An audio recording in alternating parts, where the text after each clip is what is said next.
lapangan pekerjaan terbuka, pendapatan meningkat. Kalau orang Aceh senang, kamu semua senang. Tapi kenyataan sekarang, dulu sama yang sekarang jauh beda. Anak-anak yang bapaknya udah syahid, kompetisi yang baik akan melahirkan pemain tim nasional. Karena kesejahteraan perempuan adalah juga kesejahteraan anak dan kesejahteraan bagi juga kaum.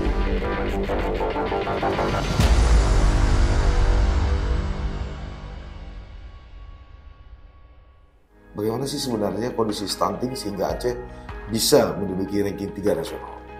Kita bisa melihat bahwa di Aceh dengan kondisi Aceh yang terpuruk mungkin akibat konflik dulu, akibat tsunami, bencana yang besar dan dahsyat tersebut. Soal anggaran gimana? Nah, karena begitu juga dalam anggaran. Saya mendapat informasi justru pemerintah Aceh tidak begitu berpihak kepada alokasi anggaran pemberantasan penurunan stunting di Aceh. Yang Anda tahu berapa sih sebenarnya anggarannya? Saya kalau bicara anggaran tidak tahu. Tidak ranah saya ya.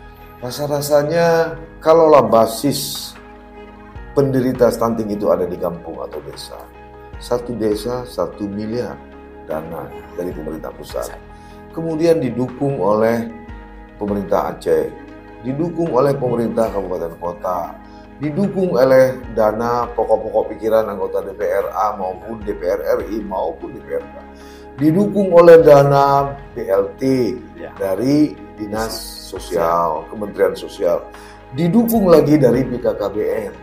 Kenapa ini bisa terjadi? Nah, ini kan sebenarnya terjadinya ini karena belum terkonvergensi saja, belum sinergis. Jadi semua sasaran yang dilakukan itu masih masing-masing. Berarti ada ego sektoral di sini ya? Bisa jadi. Ya.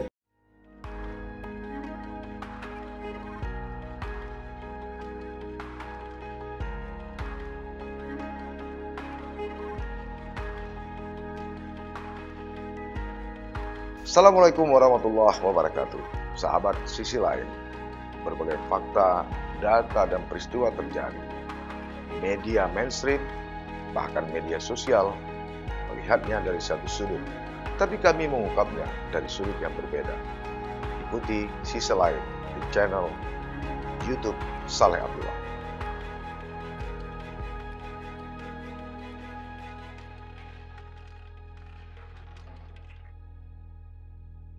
Assalamualaikum warahmatullahi wabarakatuh. Sahabat Sisi Lain, selain persoalan kemiskinan, Aceh juga terjerat pada persoalan stunting. Kondisi terkini setelah Nusa Tenggara Timur dan Sulawesi Barat, Provinsi Aceh berada pada posisi ketiga nasional. Kondisi miris ini tentu mengkhawatirkan banyak pihak. Lantas apa kebijakan dan strategi untuk melakukan kebijakan penurunan stunting di Aceh? Malam ini kami mengundang Koordinator Satuan Tugas Percepatan Penurunan Stunting di Aceh, Saudara Saifuddin, NH. Assalamualaikum Pak Saifuddin. Waalaikumsalam warahmatullahi wabarakatuh. Ya, kita coba menggali lebih dalam. Sebagai Koordinator Satuan Tugas Percepatan Penurunan Stunting di Aceh, bisa nggak Anda mendeskripsikan atau memberikan gambaran bagaimana sih sebenarnya kondisi stunting sehingga Aceh bisa menduduki ranking 3 nasional? Baik, kita coba untuk mendeskripsikan terhadap kondisi-kondisi stunting di Aceh pada hari ini. Data di Aceh itu keluar berdasarkan survei status gizi Indonesia, SGI, yang setiap tahun dilakukan dan insya Allah bulan ini lagi proses ini, lagi jalan di lapangan untuk SGI tahun 2022 ke depan. Nah, berdasarkan data SGI 2021, Aceh berada di 33,2%. Terlepas benar adanya, setuju nggak setuju terhadap angka ini, yang resmi dikeluarkan oleh SGI seperti itu. Karena SGI dilakukan oleh Kementerian Kesehatan. Namun dari data itu kita bisa belajar sebenarnya apa yang sudah dilakukan oleh secara pemerintah, secara para pihak di Aceh, sehingga keluar data tersebut. Nah, Karena sumber data ini ada beberapa, baik di Dinkes Aceh ada namanya IPPGBM, yang kedua ada di BKKBN juga ada data PK21, yang sekarang juga muncul aplikasi baru ada LCMR. Tapi masih proses.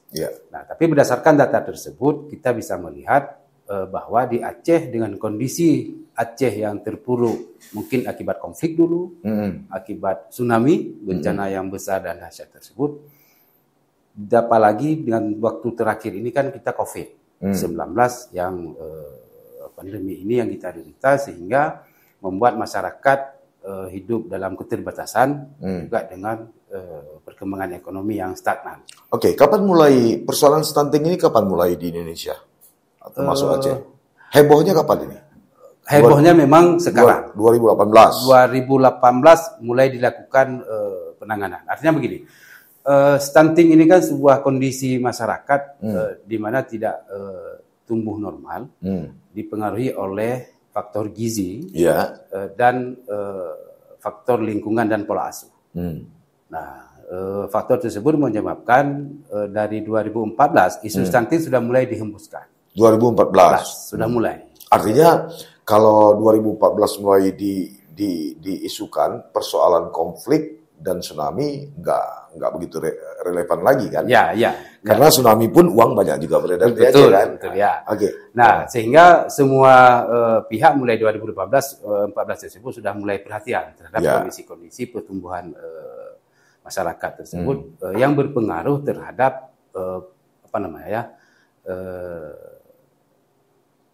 IPM lah ya, IPM dan juga tingkat pertumbuhan kecerdasan masyarakat di Indonesia, dan ini menjadi perhatian dunia sehingga WHO melihat Indonesia masih tinggi angka stuntingnya, sehingga di pemerintahan Jokowi 2014 sampai dengan 2017 hingga 2018 mulai perhatian penuh terhadap penanganan stunting ini. Oke, di Aceh di kabupaten mana aja yang tingkat stuntingnya tinggi?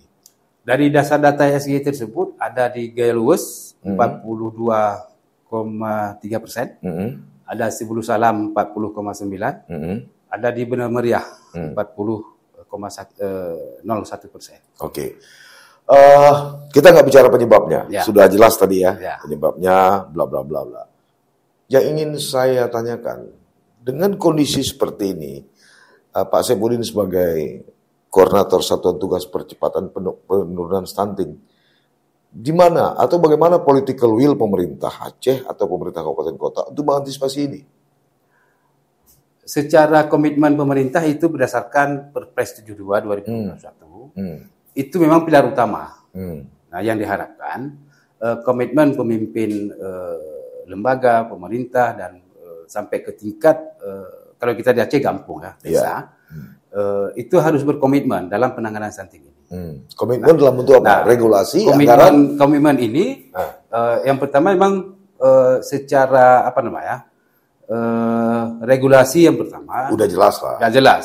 Soal anggaran gimana? Nah, karena begitu juga dalam anggaran. Saya mendapat informasi, justru pemerintah Aceh tidak begitu berpihak kepada alokasi anggaran pemberantasan penurunan stunting di Aceh. Yang Anda tahu berapa sih sebenarnya anggarannya? Saya kalau bicara anggaran tidak tahu. Tidak ranah saya ya. Tapi kita melihat program-program yang dilakukan pemerintah yang setahu saya sudah dilakukan berbagai upaya lah. Nah, tinggal mungkin program yang dilakukan ini apakah sesuai dengan kebutuhan menjawab persoalan, nah atau ada hal-hal lain yang berpengaruh terhadap capaian program yang dilakukan, baik itu sasaran maupun dengan pengawasan sendiri. Nah, menurut Anda sudah sesuai dengan target dan sasaran?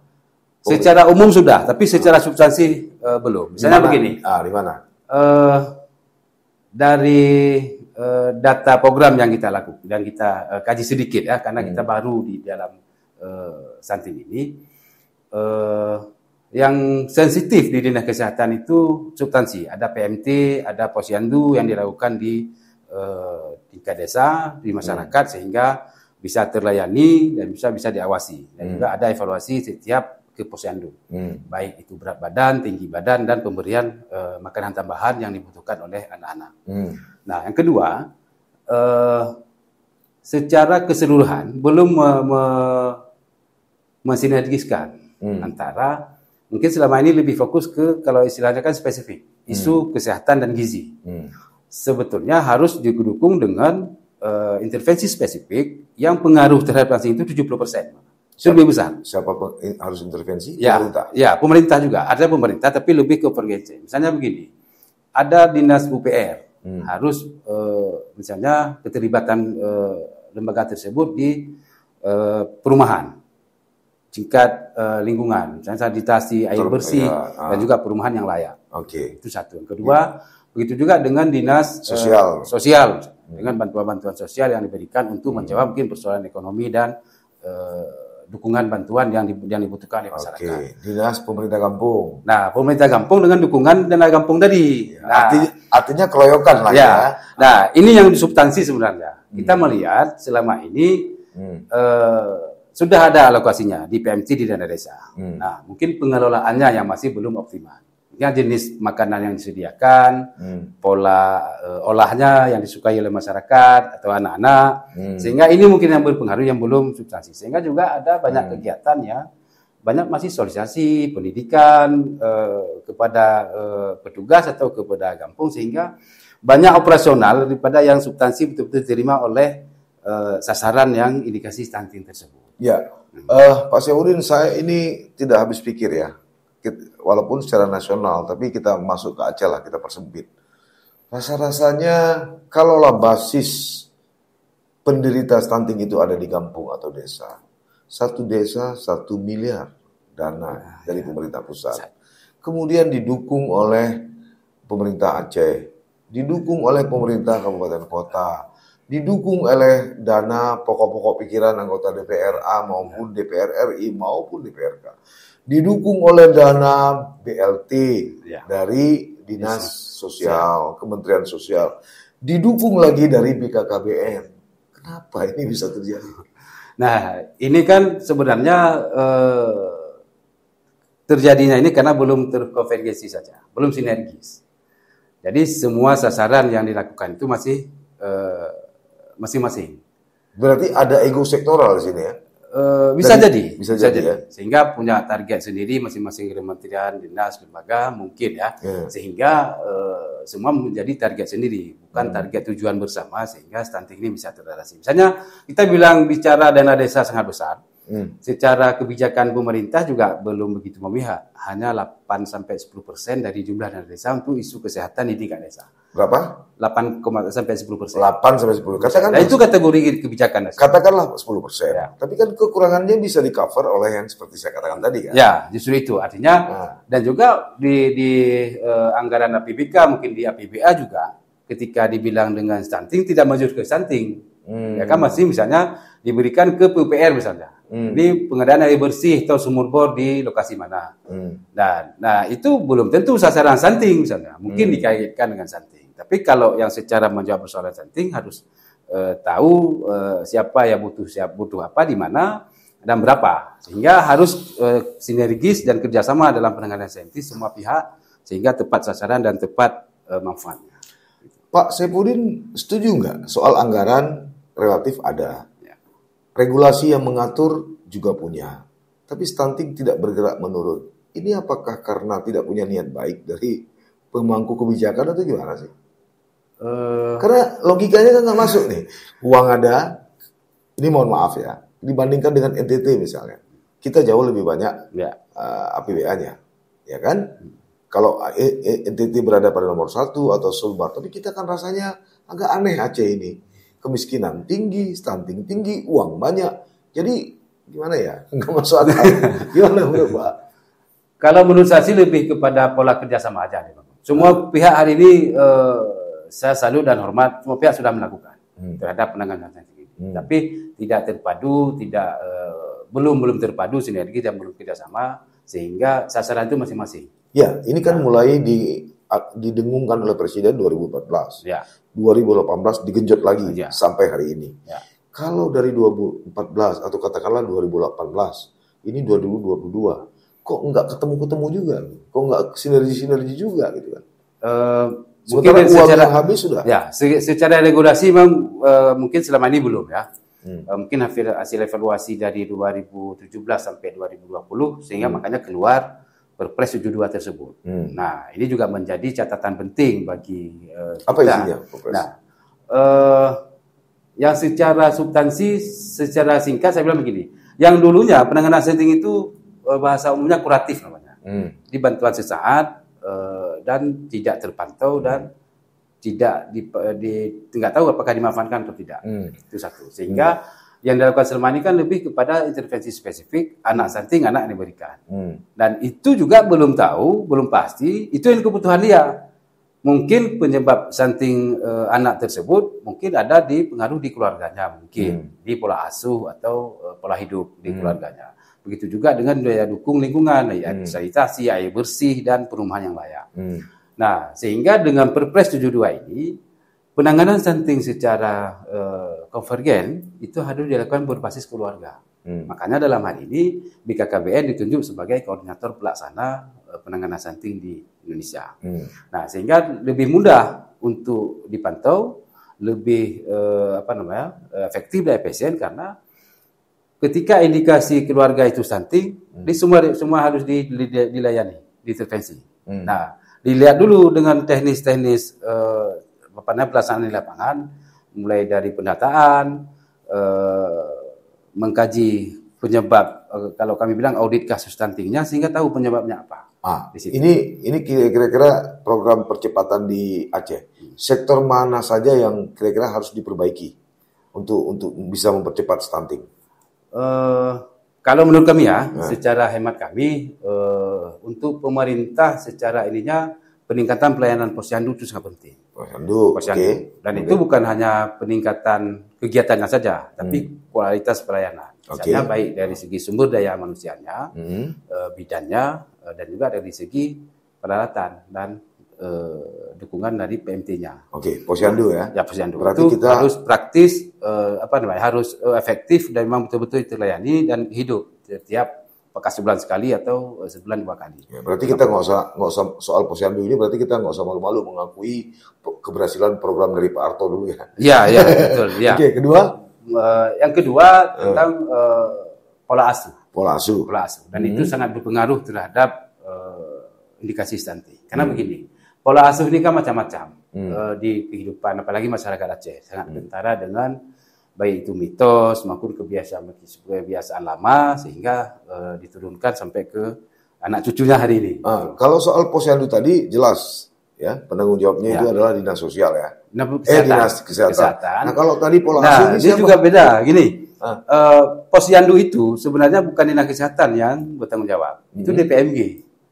Ya. Sekarang ini DPMG. Karena sudah ada Kementerian Desa kan? Ya. Nah, kalau dulu zaman Orde Baru kan di bawah dinas kesehatan. Ya. Karena ini juga harus diluruskan, Bang. Karena begini, posyandu itu tanggung jawabnya pemerintah desa, ada DPMG di atasnya. Ada bidang tersendiri di DPMG. Iya. Unit pelayanan kesehatannya yang di kesehatan. Karena ketika posyandu dibilang identik dengan kesehatan. Ya. Padahal di posyandu itu bukan hanya pelayanan kesehatan, semua pelayanan juga di posyandu kan pos pelayanan terpadu. Ini yang kedua tadi pola asuh. Pola asuh linknya kemana? Nah, ini yang menarik sebenarnya. Nah, kalau secara kelembagaan dinas atau badan di Aceh itu kan ada DP3A namanya, Dinas Pemberdayaan Perempuan dan Perlindungan Anak.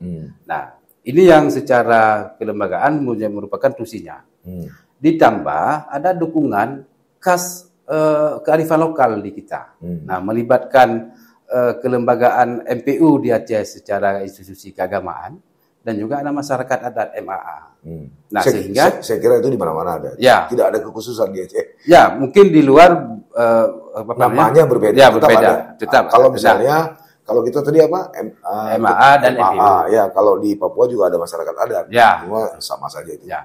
Terus? Nah, sehingga pola ini yang perlu pertajam di Aceh sehingga pola-pola asuh yang berbasis syariah dan berbasis adat ini juga dilibatkan. Bukan hanya dalam lingkup kecil di keluarga atau di lingkungan, tapi juga di komunitas besar. Misalnya begini, ketika kampanye stunting mulai kita lakukan ini, keterlibatan pihak Dinas Anak Islam dan juga MPU itu bisa mendukung kegiatan-kegiatan sosialisasi lewat media khutbah Jumat misalnya, atau media-media dakwah yang disampaikan, sehingga masyarakat perlu diingatkan kembali hari ini. Dan itu sudah paham memang, tapi perlu diingatkan kembali. Begitu juga dengan MAA. Berbasis adat ini kan begini. Ada satu, kalau kami bilang kekeliruan dipahami tentang pemberian makanan untuk bayi. Yang seharusnya belum dilakukan, dan itu masih beda pemahaman di masyarakat Aceh. Umur 2 bulan, 3 bulan, 2 bulan gak kejuk pisang wak. Nah, ini perlu pendekatan khusus terhadap pendekatan ini, karena kalau dari kesehatan tidak boleh. Itu memang dari sisi klinisnya memang tidak dibenarkan ada MPASI lah namanya ketika sebelum 6 bulan. Nah, 6 bulan ke atas pun masih harus betul-betul diperhatikan terhadap pemberian makanan pendamping ASI ini. Nah, secara teknis ini bidang kesehatan yang paham. Tapi kita melihat juga di lapangan ketika anak-anak bayi yang di keluarga-keluarga baru dengan ada neneknya yang nama ini umur 1 bulan dari kasih nasi, pisang. Nah, ini sangat berpengaruh terhadap pola asuh dan pola hidup tumbuh kembang anak tersebut. Dan malah kita temukan di satu daerah itu sampai infeksi ususnya. Yang ketiga? Yang ketiga tentang kampanye tadi. Kan image hari ini kan pola asuh itu lebih ke ibu. Nah, ini keterlibatan bapak-bapak juga perlu tanggung jawab terhadap penanganan berpengaruh terhadap stunting ini. Mendidik dan mengasuh itu seolah-olah tanggung jawab kaum ibu. Seharusnya harus juga pola tanggung jawab ada di pihak ayah. Nah, begini, ada konsep-konsep yang sudah dibangun baik di Semelu, di beberapa daerah, itu bagaimana membangun bangga jadi ayah. Jadi bukan hanya mencari nafkah, tapi juga mendidik pola asuh, mengasuh anak terhadap tanggung jawab sebagai ayah. Dan ini sangat berpengaruh terhadap pertumbuhan anak tersebut. Baik, apa solusi dari Pak Saifuddin untuk pemerintah Aceh terkait dengan strategi penurunan stunting ini? Kita terus berupaya bersama pemerintah untuk menggerakkan secara struktural tentang penanganan stunting ini bersama dengan tim percepatan penurunan stunting.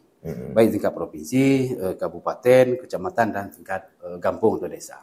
Nah, peran secara struktural ini sangat dituntut komitmen tadi yang pilar pertama di Perpres itu, sehingga komitmen pemimpin itu memang harus nampak, bukan hanya sebagai slogan, tapi betul-betul diimplementasi di lapangan, baik itu regulasi, kebijakan regulasi, kebijakan program dan anggaran.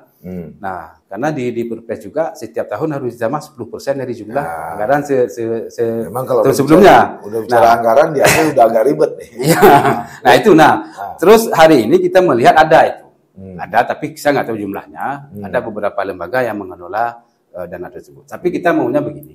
Ketika ada anggaran itu betul-betul harus menjawab persoalan di lapangan.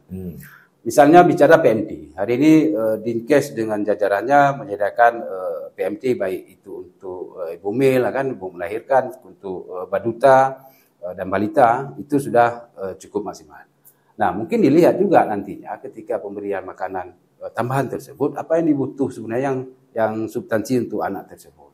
Nah, sehingga perlu ditambah porsinya atau perlu ditambah jenis lainnya. Nah, ini yang khusus, yang spesifik. Kalau untuk yang sensitif itu lebih kepada sanitasi dan air bersih. Kita juga nggak pungkiri di masyarakat hari ini masih ada BAB sembarangan, air bersihnya masih kurang, dan juga perumahan-perumahan yang yang jauh terjangkau dari kota, nah itu yang kumuh, nah itu juga perlu sangat diperhatikan. Nah itu yang sangat berpengaruh terhadap stunting ini. Baik Pak Saifuddin. Waktu kita juga yang memisahkan. Tanpa sadar kita sudah lebih dari 20 menit untuk membahas ini. Mudah-mudahan apa yang kita bicarakan ini bisa memberi pemahaman, informasi baru bagi masyarakat dan pengambil kebijakan di Aceh. Sahabat sisi lain, itu tadi perbincangan kami. Mudah-mudahan apa yang disampaikan oleh Pak Saifuddin, alumni Fakultas Teknik Universitas Abdullah Tama Aceh dan Sarjana Strata 2 Kebencanaan Universitas Syah Kuala Banda Aceh ini dapat menambah wawasan dan gagasan-gagasan kita untuk menghadapi stunting yang terus akan kita kampanyekan, akan terus dilakukan oleh pemerintah Aceh dalam bentuk langkah-langkah penanganannya. Terima kasih, sampai bertemu. Assalamualaikum warahmatullahi wabarakatuh.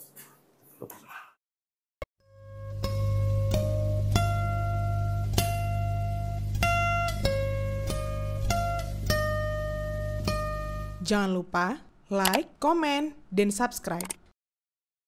Serta aktifkan lonceng notifikasi.